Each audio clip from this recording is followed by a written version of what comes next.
कुठे गेले आपले असीम सरोदे कुठे मागे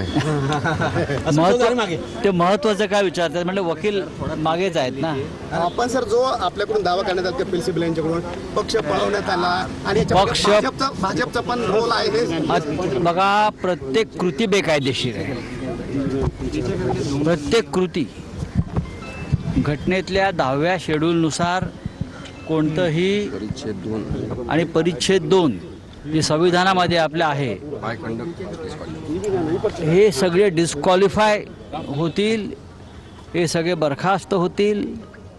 शिवसेनेचं चिन्ह आणि मूळ शिवसेना ही त्यांच्याकडे अत्यंत बेकायदेशीरपणे सोपवलेली आहे.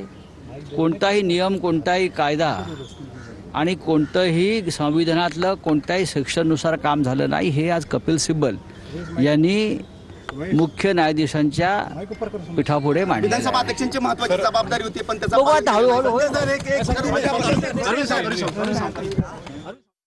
प्रत्येक कृती बेकायदेशीर आहे असं संजय राऊत यांनी म्हटलंय.